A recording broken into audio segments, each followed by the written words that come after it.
We have the glazed over session right after lunch. The food coma session. And I have to warn you, I have an aversion to bullet points. So if I start talking really fast, somebody wave at me, because there's not going to be bullet points up here. There's just funny pictures. So what I'm going to talk about today, I'm a librarian, I'm not a publisher. My university, we have a SUNY-wide press, but my university, the University at Albany, does not have its own library press or anything like that. We're thinking about it, but that's not what I'm here to talk about today. I'm here to talk about how we use metrics from a collections perspective and how we look at altmetrics in helping our researchers maximize their impact. Okay, which one of these is, I'm sorry. The big one? That makes sense. So I wanted, before I started to talk about my own institution, I wanted to look at the bleeding edge. Who's using altmetrics in their collections evaluation process? And mostly what I found in my, I didn't go looking for the needle in the haystack. I did sort of a general search, and I found a lot of articles that were opinion articles from like Sweats and Plum and sort of vendors talking about the importance of altmetrics in evaluating journals.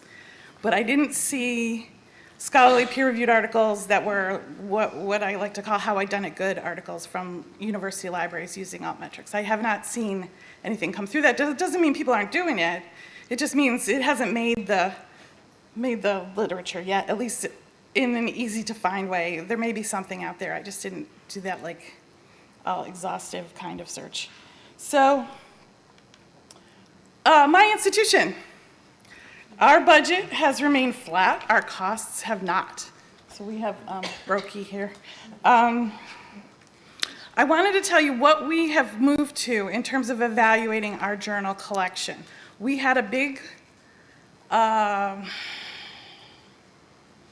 debate isn't the right word. We broke up into disciplinary groups, and we had appointed subject librarians in each disciplinary group, and we hashed out what metrics we were going to use to evaluate our journal subscriptions. And what we came up with, number of full text downloads of a certain threshold, cost of the subscription for a certain threshold, cost per use, percentage and price increase over time, usually 3 to 5 years, whether or not the journal is indexed and full text in an aggregator database. The impact factor can be considered. The importance to the discipline, which gives us a little wiggle room. And then you could, for your discipline, assign some disciplinary specific kind of criteria. We at our institution do not have a policy of subscribing to every journal that our researchers publish in. So some institutions do that, but we don't, because we're just cut, because like I said, our budget's flat, our prices have increased. So those are the things we look at. Journal impact factor is not a major factor, but it is in there for some disciplines. The main thing we really look at is the cost per use thing.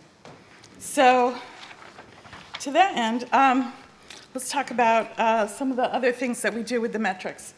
I teach a workshop for, I'm sorry. In terms of a metric, how do you determine significance field?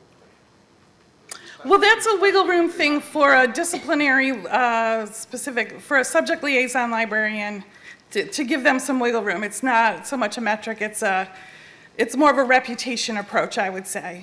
So-and-so's on the editorial board, or, this title might not get high use, but we have a really superhero researcher that needs it. There might be some special case that gives them a little wiggle room to not be bound by the metrics.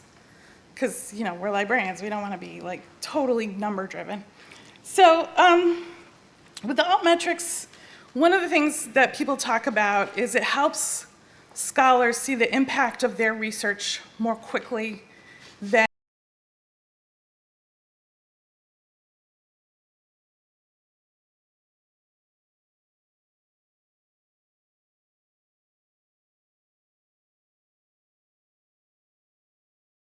groups will have me do it, because there's so many tools out there to show the researcher's value aside from things like journal impact factor, which we all know has pros and cons and lots of cons. And it's often used as shorthand for quality for things that it doesn't actually measure, right? It measures, they use it to show the worth of an individual's research when it is supposed to show the impact of an entire journal. And that's a big, problem that we have. So I teach about the altmetric. We have a scholarly repository, and we use the altmetric donut in that, and I show sort of how that compares to citation counts, because sometimes it's different. We encourage everybody to get ORCID numbers, things like that.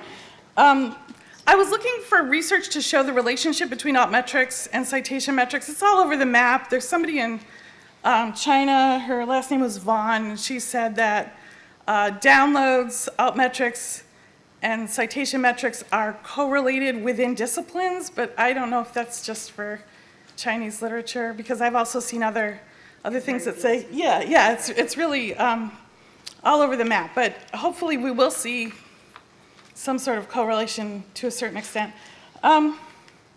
With regard to usage metrics, we have some problems with the metrics we receive from publishers. So there are, we all know Counter, right? And every time they come up with a new iteration, it does become richer, more robust, covers more aspects of what people are using in terms of our resources. But sometimes our data that we get from you guys is not in a format. We have to massage the data or convert it or do transformations in order to get it into our evaluative tool, which is the EBSCO usage consolidation report. And so we can't just always, some publishers, we can't just import that in. We have to do some transformations, and that's a pain in the neck. Anybody here from the Biblical Archaeology Society? Don't admit it, but that's one of our bugaboo societies. So, and some are still doing Counter 3 when we're on Counter 4.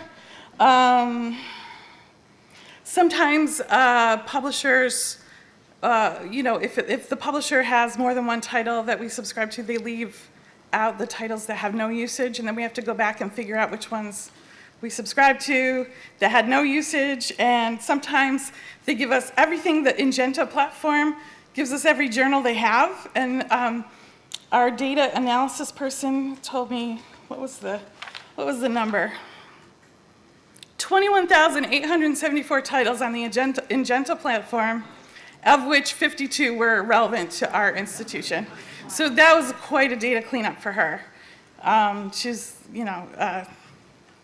and some of them were weird. They're like test, they didn't clean up their interface for us. So those are some things that we have concerns with the usage data. And then I wanted to talk about the death of the big deal. We would love to be one of those institutions that kind of, gives the finger to the big deal. We would love to do that. But we're locked in, for multi-year contracts, and a lot of it is SUNY-wide and not just my institution, so there's additional layers of complexity for our purchasing. And the evaluative piece is tricky because there's a scholar, last name Busby, who said there's no right metrics to evaluate the big deals. It's very difficult to get a handle on how effective those things are. We don't like them.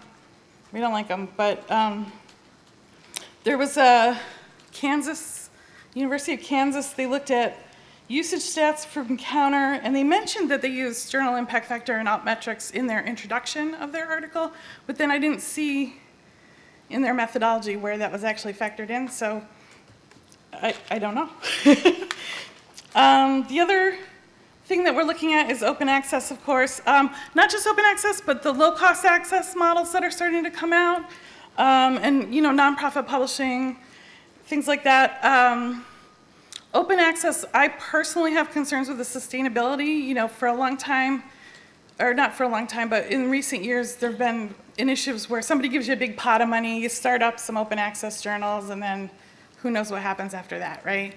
I went to the library publishing forum and people were like, oh my God, publishing requires so many things we didn't consider. You know, I mean, I'm exaggerating, but you guys know, right? There's editing, there's, you know, it's not just like you put the thing up on the web and you're done, right? So that's an issue that, that we're keeping in mind. And I think that for open access in particular, altmetrics can continue the data stream from being in a repository to being published to being cited. I was sort of thinking it goes from reputation to citation, right? So the altmetrics can help increase the reputation of a scholarly product or a scholarly resource, and that will hopefully lead to more citations and more usage. And then we'll see the usage, and then we'll keep subscribing or maybe add a subscription. Wouldn't that be good? The other thing with altmetrics, as opposed to citation metrics, is the disciplinary boundaries are less important, right? So like for Web of Science, we have those little subject categories. When people are tweeting, they're not tweeting in the social sciences category, you know? So there's a opportunity for cross-disciplinary visibility that doesn't exist with the bibliometrics, the traditional bibliometrics. So, sorry, that's really sad looking. Anybody familiar with the Leiden Manifesto on how to use citation metrics? Anybody heard of that? It's a 10-point, Lutz Bormann, anybody know about, I'm just name dropping now, but anyway, Lutz Bormann is a guy who, a scholar, not just a guy, who thinks long and hard about how these metrics are used, and he came up with this Leiden Manifesto and applied it also to altmetrics, talking about they should be used in support of expert assessment of research, not in place of expert assessment of research. They should be described in the institutional context, and this applies to how we should use them for collection development too. We should look at an altmetric or a bibliometric indicator within our institutional context. The metrics themselves should be transparent. I talked to the Web of Science guy earlier today. He said they're going to try to make their stuff more transparent. Let's hope so. They should be verifiable, and they should be able to accommodate disciplinary variations. Researchers should not be held to a specific standard. We should watch out for false precision in gaming, although I'm not sure gaming is, I have opinions on gaming. The metrics should be reviewed as the sands shift and as the landscape changes. Now, what do we need from you as libraries? We need standard platforms for the metrics that you provide us. We need compliance to those standards. We need, on our side, we need literate librarians who understand the data and who work with publishers and agents and can interpret the context of a given metric within disciplinary and other contexts, such as institutional, departmental, journal to journal, things like that. The metrics that we get from you should have, consistent formatting, accuracy, and we also need the historical data retained. Sometimes if we don't, we have understaffed people, they can't check every 6 months. If we miss that 6-month window, that's gone. That's not helpful to us. For altmetrics, for libraries that can afford to purchase all journals where the research published, the altmetrics can show like the trend setting. They can identify where their researchers are publishing sort of ahead of the curve before it gets to the citation issues. It's a quick turnaround of impact. They're complementary with an E to usage and traditional bibliometrics for collection developers. With altmetrics in particular, we need to know the context. What is a good score? Because we're still trying to hash that out, right? There's also those